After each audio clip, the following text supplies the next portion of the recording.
আলিপুরদুয়ারে সরকারি জায়গা দখল করে নির্মাণ, সরকারি জায়গায় দোকান বাড়ি, আর এই অভিযোগে বিক্ষোভ স্থানীয়দের।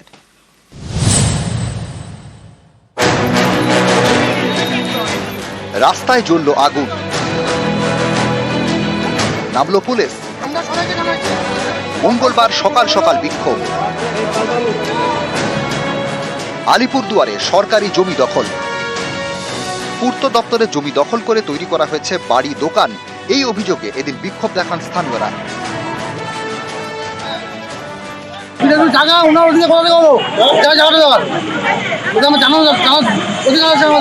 আমাদের গ্রামের মধ্যে উনি 40 জনকে জায়গা দিতে পারেনি, একজনকে কিভাবে জায়গা দিল? আলিপুরদুয়ারের নোনায়, এখানে আলিপুরদুয়ার কুমারগ্রাম রোডের পাশে পূর্ত দপ্তরের জায়গা। এই জায়গার একাংশ দখল করে নেওয়ার অভিযোগ, নিকাশি নালা বন্ধ করে নির্মাণ হয়েছে। এই অভিযোগে আলিপুরদুয়ার কুমারগ্রাম রোডে এদিন বিক্ষোভ দেখান স্থানীয়রা।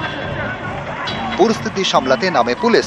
স্থানীয়দের দাবি, বছর চারেক আগে পূর্ত দপ্তরের জায়গা দখল করেন নেপাল চন্দ্র দাস। সরকারি জায়গায় নিকাশি বন্ধ করে তৈরি করেন দোকান বাড়ি। 4 বছর ধরে আমরা আমাদের বাড়ি ছিল, আমরা ভেঙে চলে গেছি।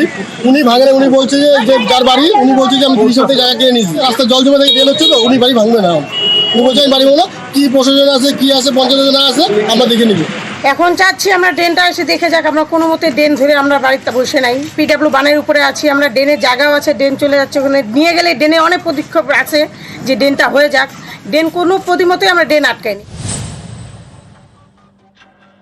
আমরা ব্লককেও চিঠি করতেছি, পিডব্লিউডিকেও চিঠি করবো, যাতে অন্য অন্য বাড়িগুলো তো আগে ছিল না, ভাঙে অন্য জায়গায় নিয়ে গেছে, ওনারটা যাতে স্থানান্তরিত করে। রাস্তাটা যারা করতেছিল তারাই এটা ইনিশিয়েটিভ নিচ্ছিল, পিডব্লিউডি ইনিশিয়েটিভ নিয়ে যাদের যাদের সরানো সরিয়ে দিয়ে অনেককে গীতাঞ্জলি ঘরের টাকা দেওয়া হয়েছিল, তখন পেয়ে তারা সরে গেছে। ওনাকেও সরার নোটিশ হয়তো তখন দিয়েছিল, উনি সরে নাই। এরপরে আর পিডব্লিউডিও কোনো কিছু স্টেপ নেয় না।